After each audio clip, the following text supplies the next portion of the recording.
Hello and welcome to the Avita Yoga for a Lifetime podcast. I'm Pippa and I'm here to introduce today's Avita Yoga community chat, recorded live and available now to listen to anytime. The Avita Yoga community chat is a free, informal and welcoming Q&A with Jeff, the founder of Avita Yoga, where students and teachers alike can bring their questions and learn from each other to deepen their understanding of the practice and their own bodies. In today's chat, we have some remarkable revelations in the power of peace and patience. Jeff explains the importance of entering the patterns we want to resolve by engaging the muscles we rarely use and keeping them healthy. Some miraculous results are shared about using sandbags to relieve shoulder pain and a breathing method we can all benefit from to get a better night's sleep. And finally, some simple guidelines to physical fitness by dropping the overcomplication and going back to the basics of breathing and peaceful presence. Now on to the chat. Enjoy.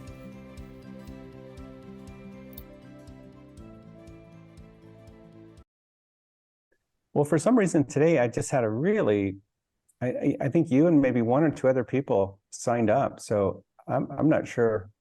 We'll give it some more time, but Okay. Were you connecting? Did you have questions? I think a question I had from the very beginning, and actually what I find that's most helpful for me is just to keep listening to your cues and just do it and then see what, I don't know, I just feel like chips kind of fall into place. Mm-hmm. Either the why of doing something or something that seemed impossible in the beginning, like, oh yes, like the celebration we had about so-and-so being able to interlock because the first day I'm like, that's not possible, So it's been great. Yeah, you're feeling the changes. Yes. Yeah. Cool. Yeah. And so a question about that was, one question was about having the head on the bolster. If you can, I feel like that hasn't been clear. Maybe I don't need to know, but it's like the head on the bolster, if it's comfortable on the floor, what is the target? Like what are you trying to get to by keeping us up like that? Does that question make sense? Yeah, it's a good question.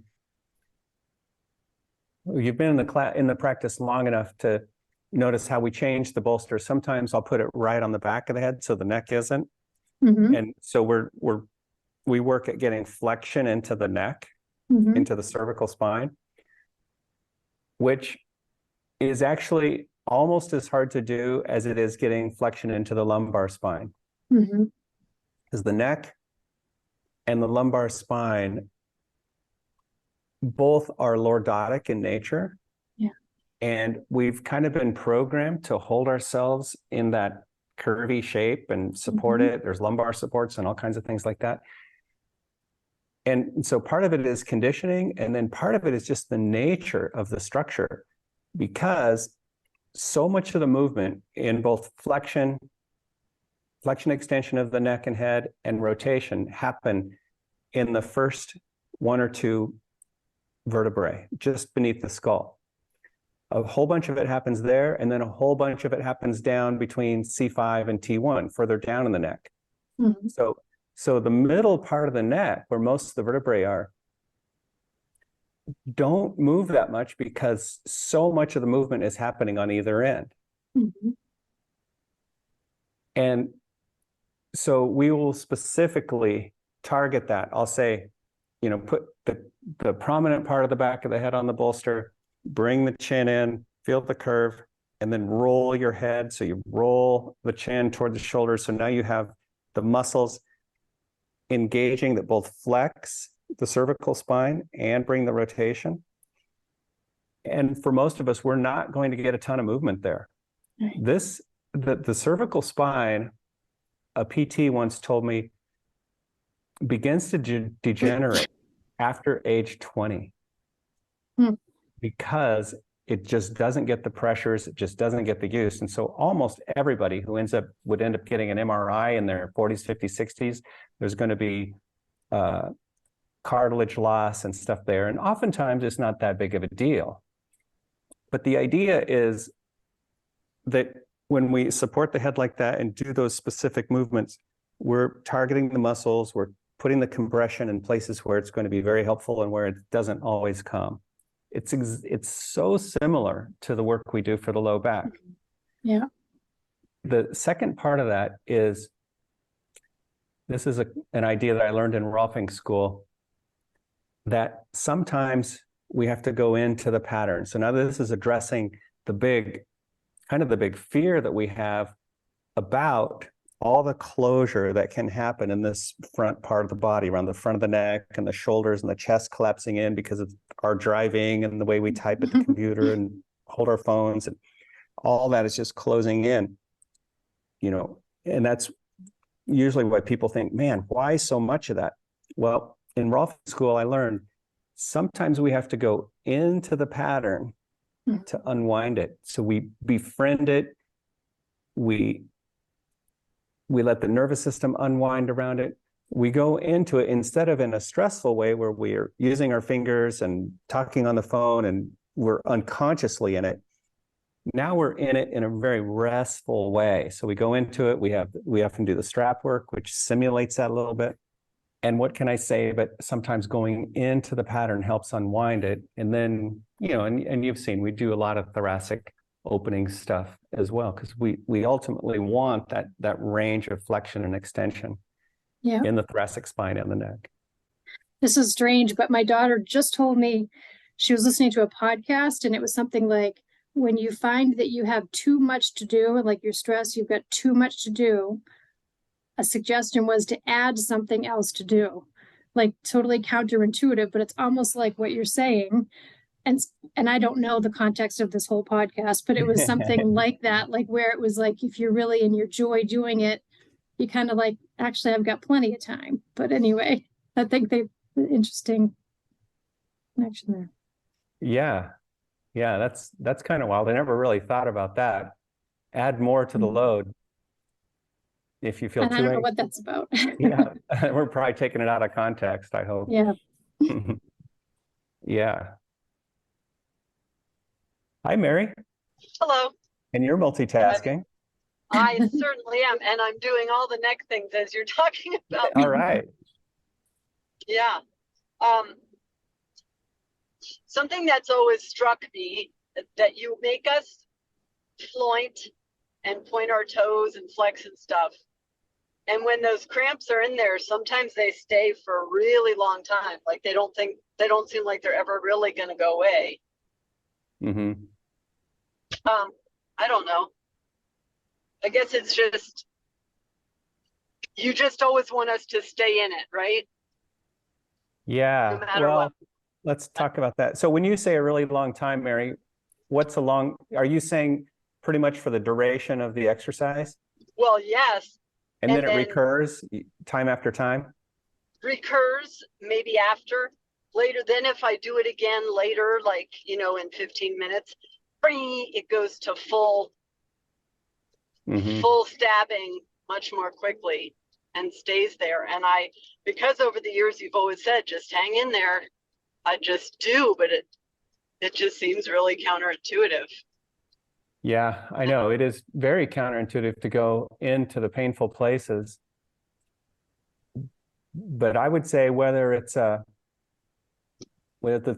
physical practice or a spiritual practice, I think that's it. We have to welcome the unwelcome stuff and let it come up where it can be dissolved, addressed, and released. So that's the same as you were telling this woman, you have to go into the pattern. Yeah, you got to go into the pattern. It's like if we took it out to a spiritual dynamic, we'd say, well, yeah, we all have family patterns. We can be life is really great. And then all of a sudden we go home for Thanksgiving or home for Christmas and all those patterns come back in and we don't like it. And we just want to get away. Well, it really ultimately is valuable. Whether you engage in a conversation and bring it out at dinner is a much bigger question, which doesn't necessarily have to happen, but we can let it up, and then maybe we have a conversation, and instead of turning the conversation toward blame and attack, we turn it toward a conversation of, wow, I really there's something underneath all this for me to really look at. And so that's the whole idea of this practice. I take those spiritual concepts and put them into the physical practice. And then we say, okay, well, whatever it is in there, wherever the restriction is, wherever the cramping is, wherever it is, it doesn't mean that we're going to uncover some big emotional trauma in there. We might, but it doesn't mean we are. It just means that right there is our yoga, and there could be a big pattern. And I'll be the first person to raise my hand and say, if you're talking about the footwork, pointing the toes and flexing, my calves cramp almost every time, and I've worked through some doozies. Like I've done the one multiple times where it just grabs, and luckily I'm not teaching a class because I just want to scream. It's like, oh my God, I don't, but it's that intense. And I've experimented with that, and I've just rode it out as long as it took to get through it. And how does it feel? The next day, it feels like I did, 100 heel lifts. It's essentially a deep workout for that muscle. Yeah. Where we tend to hurt ourselves is if we go into a cramp and we try to pull out really quickly. That is a no-no, especially with the bigger muscle groups like hamstrings and things like that. I've seen people hurt themselves by reacting quickly to a cramp, because then the muscle gets caught between contraction and a quick desire to release it. So this is a pretty common theme, but here's the example. The muscles that we use a lot rarely cramp. Make a fist, make a strong bicep, the muscles that we use a lot, and the muscles we use less, like even the quadriceps, when we use the quadriceps fully and sustain, sometimes they'll start to quiver and cramp. But the calf muscles, they're super common. And the muscles in the bottom of the feet, because how often do you make a fist with your foot? And those muscles aren't any different than any other. They like to be used fully. So while we may never get rid of the cramp completely, and that's probably me, I may never get rid of it completely, but I come back to it often. Like before I go to sleep every night, I just do that until the cramp dissipates. Or if I'm watching a Netflix movie or whatever, I'll play with it. And then that way I'm just using those muscles a little more often than not, and it keeps some suppleness there. Does that help? Yeah, and I mean, I hate to say it, but it's kind of nice to hear that you have cramps too. Oh yeah, no, this body, there's very little that I speak to that I haven't actually experienced and felt. It's shown me a ton. Yeah. Yeah. Yeah. No, it's a really rich practice for sure. I know when I was younger, I couldn't have taken it. Your practice, it takes so much concentration to really do it properly. I mean, there is the letting go at the end of doing it the way you're saying, but to let go can take as much effort as to effort. Oh yeah, no, I know. And then the other part of it is that it is a pretty, relative to most forms of yoga and most fitness programs, it's on the sedentary end of the spectrum. Until you really get into it, until you really start to understand it, this may not look like I'm sweating and really having a big workout, but it's a deep work in. Yeah, I'll never forget the first class that you came to, you and your girlfriend. You walked out of that class, you were angry. You were like, "Oh my gosh, I'm not coming back here again." And it felt like glass in my hips and knees, and I was like, "What are you doing? Like, yoga is supposed to be relaxing and rejuvenating, not painful." Yeah, and then I think what you said is the two of you went to a restaurant. You sat at the bar, and when you got up and walked out, you both looked at each other and like, "Oh my God, I'm walking better." And then you came back. Then you started coming back to class. Wow. Well, then I started coming, but then I was crying for like 6 months. Yeah. Crying? Very painful months. Yeah. A lot. Yeah. Oh, I didn't know you were crying. Just You don't have to work realizing that how hard. much there was in there. You know? Yeah. No, we talked out on the deck. Yeah, I remember that. Susan. Yeah, that Yeah. was, what was that? That was, gosh, that's When you 8 opened. years ago or so. Yeah. Yeah. Crazy. Are you still having in-person No, classes? no, I'm mostly online. Okay. I have a workshop coming up on the 31st of September in Minneapolis. And then I will be back in Boulder, and I plan to teach some workshops and maybe some classes in Boulder in the fall and winter. So Yeah. look in the emails, I guess, you guys. Pippa will. We'll keep you tuned in. Yeah. Yeah. Okay. Is All that right. temporary, or is that the way you're going to do it now? It's just mostly online with some workshops. It's mostly online. Okay. Yeah. Good to know. 10 years in the studio business and teaching, at the peak of my career, I was teaching 24 classes a week. And then mostly that was for about a year I did that, but mostly I was around 16 classes a week, which was still a lot of teaching. And now, my wife is retired. And so this just gives us so much freedom, and I'm able to reach people and kind of do more things. I'm working on my book and stuff like that. Yay. Yeah. Exciting. Yeah. Cool. Awesome seeing you, Mary. Yeah, good to see you too. I just finished grad school. Oh, I figured. Congratulations. So, yeah, thanks. I'm studying for my boards, which are in a month, but Yay. yeah. All right. So Another way to be of service. Things. Yeah. Pretty interesting. But are you taking privates?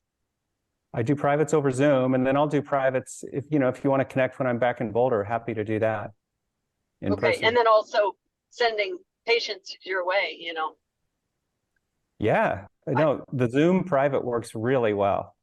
Okay. Yeah. Got it. Excellent. Thank you so much, Jeff. You're a shining star in the world. Appreciate you. Thank you so much. Bye, Mary. Okay. Takes a star to know a star. Bye, Mary. Bye. Bye-bye.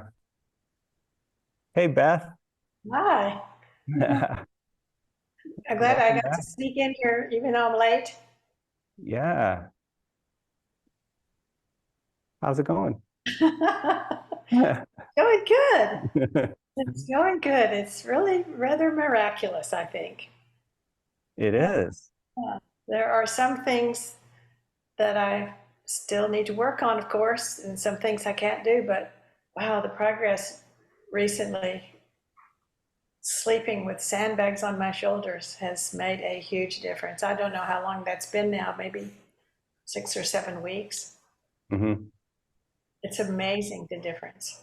I'd never thought of that. But I ended up sharing it. Did you see the class I dedicated to you? Oh, I haven't seen it yet. Yeah. I did it. So Congratulations. Yeah, everybody knows you, Beth. Yes. Yeah. The class is called, I think, A Celebration for Shoulders. Okay. And I just shared your feedback, and I shared it with everybody. I said, I've never really thought about this, but sleeping with the sandbags. So I shared that concept, and then I structured a class that would be a little bit, I felt like a continuation of the time we first met in that shoulder workshop, where I had you laying on the bolster lengthwise and your arms are out. Yeah, barely. I could barely do that. Just barely. Yeah. So anyway, I keep looking for the feedback on that class whenever you find it. Yeah, great. Yeah. Good. That's good enough. Well, I'll tell you what I've noticed is how many different positions I can put the sandbags in. When I first started, I had my arms down by my side, and I knew at that time it was external rotation those were the problems that I had. So I turned my hands, my palms up, and I put the sandbag kind of on the shoulder and then draping down to my elbow, because my elbows were always hurting. And, kind of have to balance it there. And then as time went on, and then I'm also purposefully opening my scapula while I'm on my back. Then I began to prop my head up with little pillows and lift it a little bit. So that made it possible just like you do with the bolster that makes it possible that when you're off at the end, your arms are actually opening further because it's further from the floor. This is the opposite of that. I would prop myself up, and then I could, now see, I probably can't do it. Now see, I can't even begin to get my arm against the wall in goalpost arms. I just can't do that rotation yet. But when I have pillows and my bed is lifted up, then I have the sandbags on my shoulders. I just drape them across this way. One part of the sand is here, the other part of the sand is in the back. And then I could do some approximation of goalpost arms because the pillow is right there. So I can have some support. And to me, that feels like, even what I'm doing here is enormous because you got it. External rotation it still hurts. So it's just my little. You can interlock your fingers behind your head on the bolster. Is that? On the bolster, yes. On the bolster, but otherwise not under your head with your head flat on the floor. Well, I'm getting there. I can do it with my head, but not if the bolster is there and my hands are supposed to go under it. I can't do that. I can't put my hands under the bolster, but I can put my hands on the floor and with my head on the floor and nothing else. I think I went to that one day that the class had us do that, and I was actually, let's see, wall behind me. I could actually, my elbow's not flat, but it was on the floor that day, and I was able to turn my head with my palm completely holding my ear in both directions. And so what I do at night, I really want to share this with you because it's part of the excitement of it, is that I can sleep 8 hours without waking up because the sandbags are on. That's a celebration unto itself. I know, and it makes it hard for me to move around, and so I don't wake up. So I think all these years I've had this shoulder pain that's debilitating pain for years. I always felt that it was my bed's fault, but I didn't think it was because of the mattress. I thought it was just because I sleep on one side, then I sleep on the other side, and it's against the mattress, and then it wakes me up after about an hour maybe. I'm waking up all night, hurting, turn over, now do it this way. And when I got on this sandbag idea, I'm going to try to sleep on my back and hold my shoulders back and make my scapula open. Then my shoulders don't hurt because I'm not lying on them. And it holds me. It's like being tucked in, really tucked in.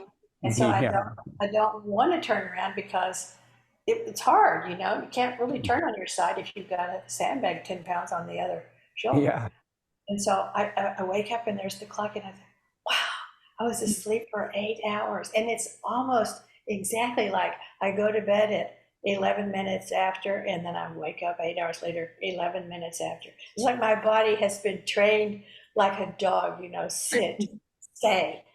It just goes to sleep and then it wakes up. And I had sleeping problems for all the years I've had shoulder pain. I never could sleep more than 2 hours at a time. I'm constantly waking up, then can't go back to sleep. So that's a whole lot of why the sandbags are good. They keep me asleep. Wow, what a beautiful share. Yeah. Yeah. This one may go viral. We're opening up a whole new concept for better sleep. Yeah. Yeah, let's invest in sandbags now. Yeah. I did all the things that you hear about for good sleep, and I made some progress with that, but this really moved it to pretty near perfection. Yeah, and it's a good example of the soothing quality that we kind of look for with sandbags. We use them to bring the restriction more poignantly to the light, not to push into the shape, not to advance it, but just to find a cleaner, clearer way in. And so you're doing that. You're sleeping through that nurturing quality. So now I'm starting to put the sandbags more on my pecs up here and then across onto the bed here. And then I'm sore, just haven't done anything yet today. Then I can put my arms straight out in a T shape with the sandbag right there and there. It's not down toward my elbow, not on my arm. It's just here. and then I can sleep with my arms open. So that means I'm staying in a T-shape for hours. And That's so then in awesome. the morning when I wake up and it doesn't hurt. It doesn't That's hurt. so cool. Is your husband tucking you in? Is he No, helping? I'm managing all that on my own, and it's I pay close attention to how's the best way to do this, you know. So I noticed that I have a great affection for my sandbags when I go I to bet. bed. Yes. Don't touch my So I get sandbags. one on one shoulder, whichever one first, all tucked in, and then I just wait and I lie there and just experience all the things you're teaching us, how to be aware of everything. I just experience all that before I'm willing to fool with it to get the other one. And so then after it's really wonderful, then I kind of put my hand on the one sandbag and try to lift over so it doesn't fall off. And then I fiddle with this one. Oh, yeah, yeah. And Yeah, then I lay back down. I've got kind of a routine now that I've I figured get out. it. Sometimes I use the strap handles. You know, I think I'm probably getting stronger too because it's a thing to haul around. Yeah, for And I sure. don't have to do it very much in the night, but occasionally I'll wake up and see that one is off, or you know, I don't know why I woke up, and then I may adjust them. Or sometimes I wake up and I just realize, oh, I look at the clock. Oh, it's been 5 hours and I'm still in the same position. I couldn't sleep on my back before. The other thing, Jeff, is that I think I wrote you some feedback. I don't know if you saw it after I watched your talk about breathing and Lori's talk about breathing. So I've been Mhm. taping my mouth. And that's the big thing about sleeping on your back. You know, so now I'm tucked in with my sandbags and my tape over my mouth. And I've been doing what she taught about the breathing with little sips of air and paying attention to having that carbon dioxide and breathing slowly. And I checked out the guy's book from the library. And so I'm reading that. I watched his TED talk. And I think that's what's made the big difference for being able to go to sleep faster. It's huge. It's huge. We still do that. We've taped for years. I think somewhere along the line he says after 2 or 3 months it can become a habit, so you don't have to do it as much. But I found that it's true. But after a while, you know, you get relaxed again, your mouth falls open, and you may sleep, but the sleep isn't as sound and as consistent as when you tape. You know, and she's a dentist. She stopped doing these that people would come for these special appliances to position their jaw, and they were like $600-700 or whatever to have these things done. And when she learned about taping, she couldn't consciously she couldn't in good faith keep doing that. She said all you got to do is tape your mouth shut, because then it also holds your jaw in a better position for sleeping. Your airway stays open better. Yeah. And you tend to sleep through the night. It's very comfortable. So between my 2 sandbags and my tape, I'm all set. It's awesome. Yeah. And you found the good tape. That it's the 3M micropore tape. I don't know. I didn't buy new tape. It was just in our first aid kit that you put around gauze, and it peels off easily. It's maybe the same, or it's okay. It probably is. Yeah. If you look at it closely, it'll say micropore, and it's nice because it breathes. Otherwise, you get this condensation builds up and it's a little uncomfortable. I'm sure it's probably what you're using. I guess it's okay. I haven't ever noticed that. Yeah. And Beth, didn't you just email or something about that? You watched this, or not Beth, but Jane, didn't you just say that you watched that same video? I did. I watched just the presentation and I just watched the TED Talk before this call. And Wow. yeah, I did. And I was asking you about the Wim Hof method because that was something that we heard about a long time ago in practice. And it seems like the complete opposite because you're breathing deep and fast. And so you were saying, yes, the ego likes that challenge. But I felt like it was the same idea, you know, about trying to get more oxygen into the bloodstream. But I haven't checked out the book yet. But I'm just so curious about it all because it just seems like the cramps we all ask about is counterintuitive, where less is more, you know? But so it's so fun to like learn these new things. I think everything is just different than what we thought it was. Yeah. Yeah. the ego seems to want to turn everything upside down and backwards, and then entertain the idea of more of what's upside down and backwards. And while it can seem to bring us physical benefits in the short term, usually comes with a cost. And that's why I'll say, if you're getting paid, or less is, sorry, let me start that all over. Pain can be gain as long as you're getting paid, like a professional athlete, because they're working through the pain and pushing all the time. They may be making some money doing that, but in the end, there's all these costs that are going to come back on the body. And so I have found in these years, I'm going to be 60 in December, and I feel like I'm in better health. I have more mobility, more breathing capacity than I did when I was a triathlete in my 30s. I couldn't do some of these shapes that I do, or even in my 20s. And so now there's more time in my day because I don't have to go for long bike rides. I don't have to do the strenuous things that I used to do. And I'm finding more and more that such a little bit can go such a long ways. And then when we hold peace as the goal, which is such a strange thing for many of us to do, but when we put that goal out front of everything, like I might say, I want a new car. Well, peace is the goal. Let me make peace the goal first, and then let peace guide me to that new car. Does peace really require a new car? Or if I want my shoulders, if I want greater range of motion for my shoulders, and I want less pain, because of this old injury in my shoulder or whatnot, yes, I'd like this shoulder to feel better, but let me make peace the goal. Let me put that out front. And then the intuition comes through, the healing comes through.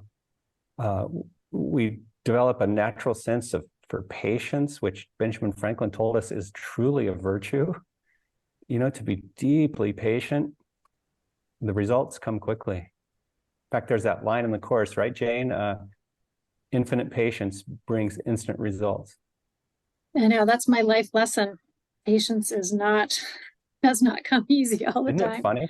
And we strive for it, and it sometimes gets farther away.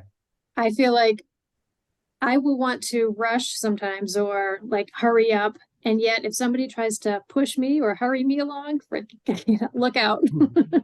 Yeah. But I wanted to ask, or not really a question, but just say, I appreciated this morning you said something in class, self-forgiveness is the ultimate way to let go. And I think that's how you said it.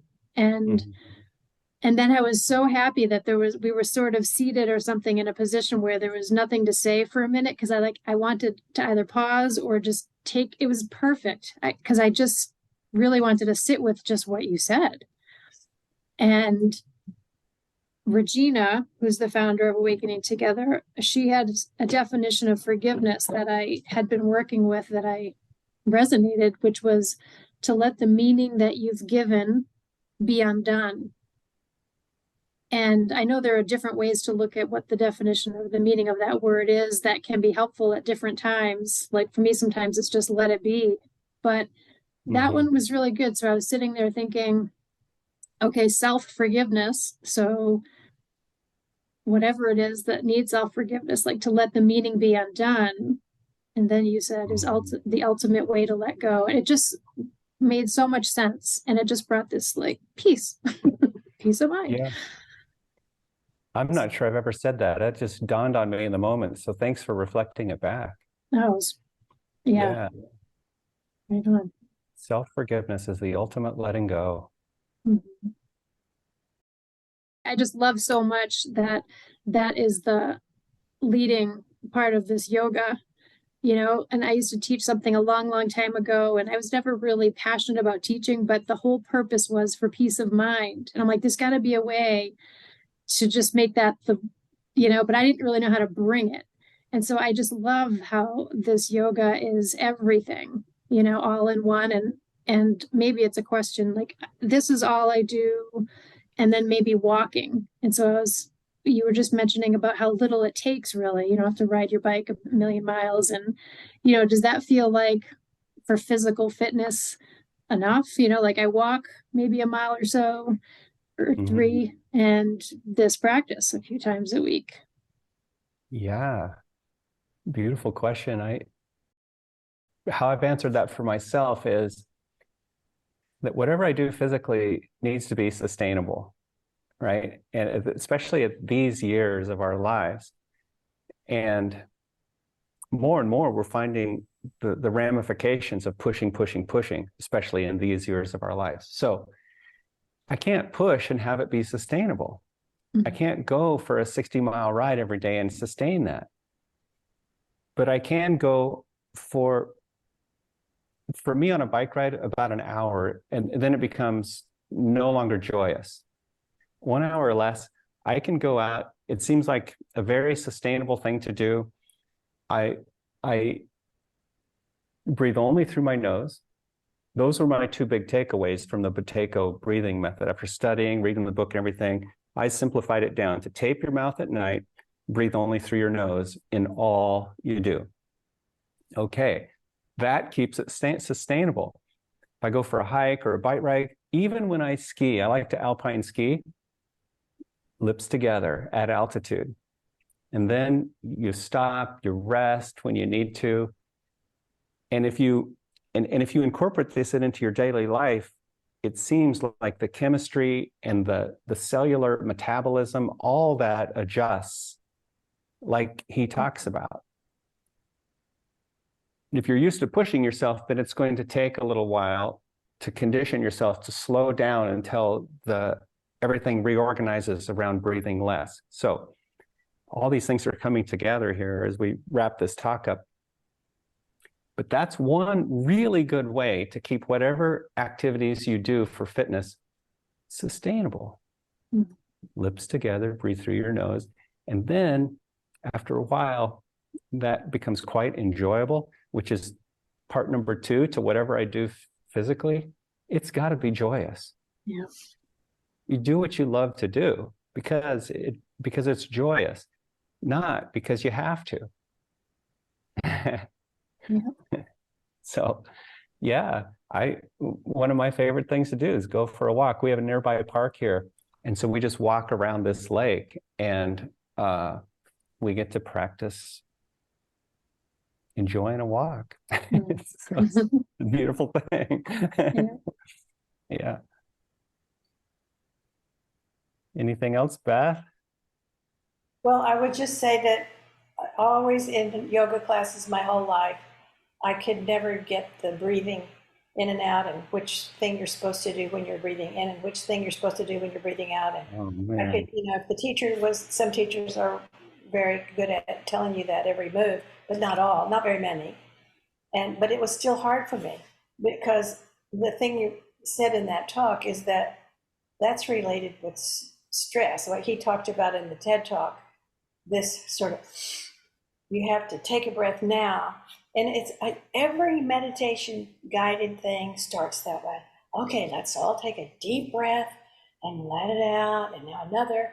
That has always been effort for me, and I didn't know it until I watched this talk with Lori and with this TED Talk to see that when I was thinking little sips of breath, which I've heard you say many times in our Avita, and I can do that, of course, so easily, and you never have emphasis on breathing, but maybe little sips here. But to say that that's what we're trying to do when we relax has made such a difference, and it's the first time in my life I have ever been able to visualize my diaphragm. I could never get, is it going up or is it down, and what am I doing?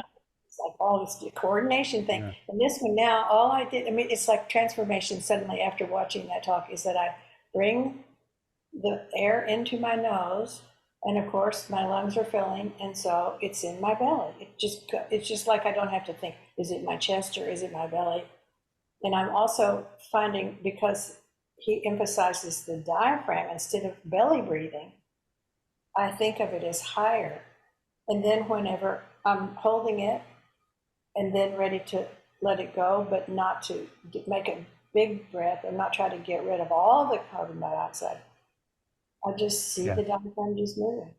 And that concentration, I think, is why I'm falling asleep fast, because there is no room for me to think about my to-do list or something else about anything, because I've never been able to picture my diaphragm before. So now I'm taking little sips and I'm picturing that going, and I'm falling asleep in 5 minutes. Yeah. It's very calming. It matches. Doesn't it match the idea for peaceful presence? Yes. It matches. Whereas if we inhale and exhale through the mouth and do all this elaborate stuff with the breath, which is autonomic, it's designed to happen in the background. Yeah. If we bring it to the foreground, now we add complication and we put rules and we put an agenda on it, and it just becomes whatever. It may distract us from the issues that we had with our family or with our job, but it's just a distraction rather than slipping past it all to true peaceful presence. This is truly relaxing. Yeah. The tape goes on and you fall asleep almost instantly. It makes me completely in the present moment, is what I'm trying to say. When I do that breathing now that I learned from that talk you gave. Yeah, you just drop. Only present moment is all that there is, and then it's just happening. And I feel like I'm not having to effort. Although it's the effort, as it were, that's the concentration on, but now I get to do this. It's not like I have to do this. It's like, oh, now I'm going to really take little sips and just watch my diaphragm go. About the carbon dioxide. So thank you, and Laurie, for that presentation. Wow, thank you both for joining in here. This is so sweet. It's nice being with both of you. You too. Thank you very much. It was fun. Right. Have a peaceful day. Namaste. Hi, everybody. Namaste. Hello again. If you enjoyed today's chat, please share it with friends and family and subscribe so you never miss an episode. If you have a question for Jeff and the Avita Yoga community, or know someone who does, why not join a live chat? They're on the first Wednesday of the month at 1 p.m. Mountain Standard Time. You'll find the link in the episode notes. Thanks for listening.